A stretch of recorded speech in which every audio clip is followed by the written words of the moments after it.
Shalom, kembali bertemu saya di dalam renungan hari ini. Hari ini saya berbicara tentang namanya mengucap syukur dalam segala hal.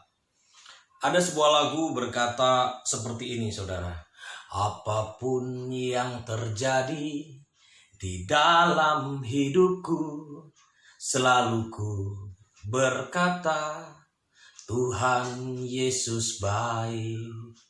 Dalam segala hal yang terjadi, tetap ku berkata, Tuhan Yesus baik. Ku sembah kau,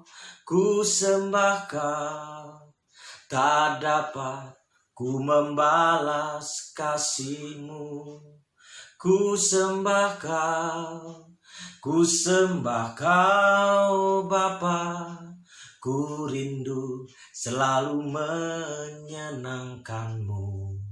Saya percaya ketika kita menyenangkan hati Tuhan lewat ucapan syukur yang kita sampaikan kepada Tuhan, yang kita responi dalam hidup ini, saya percaya itu yang akan menjadi kekuatan dalam setiap kehidupan kita, di dalam kehidupan ini. Mari kita buka renungan di dalam 1 Tesalonika 5 ayat yang ke-18. Saya bacakan untuk saudara. Saudara simak dengan baik-baik. Dia berkata begini, mengucap syukurlah dalam segala hal, sebab itulah yang dikehendaki Allah di dalam Kristus Yesus bagi kamu. Ada satu kata, yaitu mengucap syukurlah dalam segala hal. Bukan sebagian hal, bukan setengah hal, tetapi mengucap syukurlah dalam segala hal, baik namanya baik, baik namanya tidak baik, apapun yang terjadi tetap harus mengucap syukur. Mengapa dikatakan harus tetap mengucap syukur? Karena dikatakan sebab itulah yang dikehendaki Allah di dalam Kristus Yesus bagi kamu. Saya percaya ada satu perintah di dalam setiap kehidupan kita di dalam firman Tuhan ini untuk mengajarkan dalam setiap kehidupan kita untuk kita mengucap syukur apapun yang terjadi kondisi, walaupun susah, senang, mengalami penderitaan, mengalami kesenangan, tetap kita harus mengucap syukur karena itu adalah sebuah perintah daripada Tuhan, saudara. Makanya di dalam ucapan syukur ini penting.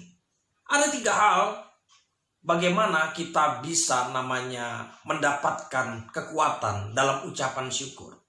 Yang pertama, saudara, di dalam ucapan syukur itu membuat kita tenang, saudara.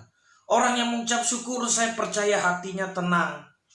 Hatinya tidak gelisah, tetap hatinya bersandar kepada Tuhan. Ketika ada ucapan syukur, ketika kita bisa menerima segala sesuatu, saya percaya, saudara, hidup kita tidak akan gelisah. Karena kita tahu bahwa rancangan Tuhan itu yang terbaik dalam hidup kita. Rancangan Tuhan itu rancangan damai sejahtera, bukan kecelakaan, tetapi memberikan masa depan yang penuh harapan. Itu sebabnya saya percaya ketika kita ini mengucap syukur, ada ketenangan dalam hati kita. Roh Kudus berkarya dalam setiap kehidupan kita, menenteramkan apa yang ada di dalam hati kita, saudara. Itu hal yang pertama. Hal yang kedua, di dalam ucapan syukur kita bisa menerima setiap keadaan, saudara. Saya percaya bahwa dalam ucapan syukur ketika kita menghadapi persoalan, kita akan menerima segala sesuatu untuk membuat kita ini lebih dewasa, saudara. Mencermati masalah, pergumulan, apapun, saudara.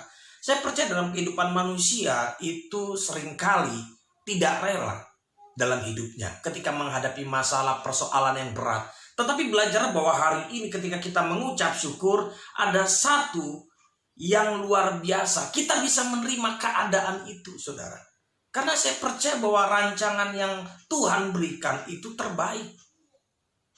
Respon kita bagaimana dalam hidup ini?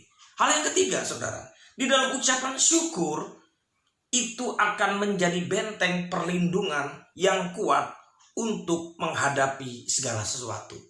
Ternyata ketika kita mengalami masalah pergumulan, saudara, kita akan menjadi kuat ketika kita ini memiliki satu rasa ucapan syukur kepada Tuhan. Saya percaya Lewat kebenaran ini kita makin lama makin bertumbuh, makin belajar mengucap syukur hari-hari ini.